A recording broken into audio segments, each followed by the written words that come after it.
All right, so this IXL is going to help you hopefully with the y.3 divide monomials. So the thing I think that's probably messing most of you up is you have to know the negative exponent property well in order to do this. Negative exponent property. So just an example real quick, if we have, let's say, x to the negative 2 and we want to write it as a positive, remember that's when it's going to have to go to the denominator, and now it's positive. If we start with, let's say, 1 over x to the negative 2, we then have to write it as the numerator, all right, for it to be positive. So when we talk about these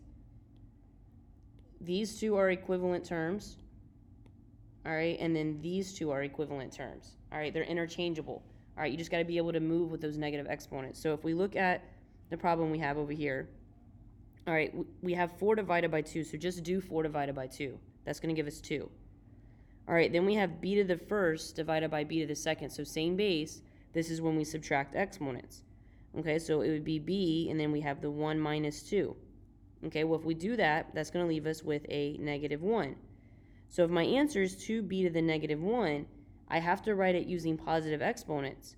Well, this is the same thing as saying 2 times b to the negative 1.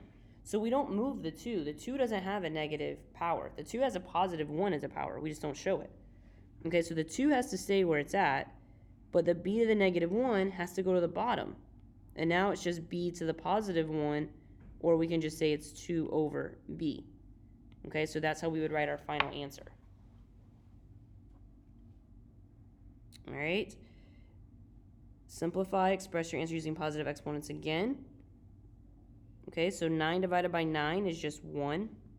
All right, so you can put a 1 if you need to.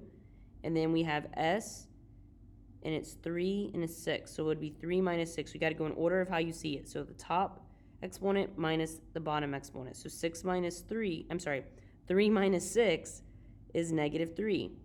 Again, we got to have it as a positive exponent. So this would be 1 over s to the positive 3.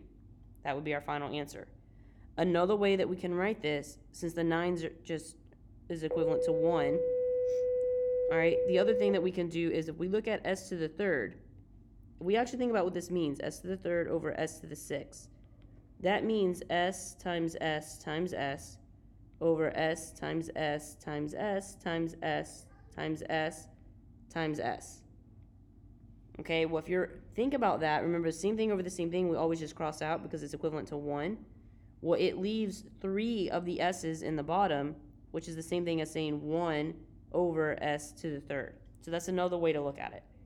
All right, that's what the negative exponent property states. All right, another example, I'm just going to go through a few examples. Remember, you can go to whatever problem you need to look at. Again, here we just have 9 divided by 9 again. So 9 divided by 9 is just 1. K to the 5th, and this would be k to the 1st, so it would just be 5 minus 1 would be k to the 4th. So you can write it as that, or just k to the 4th. It's positive, so we're good. Here, apologize for the bells. All right, again, they're making the division part of it easy for you, because we just got 3 divided by 3 again, which is 1. All right, then it's negative 1 minus 0. Well, if you're doing negative 1 minus 0 means nothing. Okay, so it's just still y to the negative 1. Again, you have to write it as positive, so it's 1 over y to the first, or we don't have to show that. We have to have the 1 in the numerator to hold that space, but we don't have to show the 1 as the exponent. Okay, so just 1 over y. All right, here, same thing over the same thing. Okay, we should know, we always just say, well, that just crosses out. Well, it doesn't cross out to equal 0 because it's division. It crosses out to equal 1. But this is where I actually want to explain to you again why the negative exponent property exists, because, I'm sorry, not the negative exponent, but the 0 exponent property, because 6 divided by 6 is 1. Well, here you have y to the first, y to the first.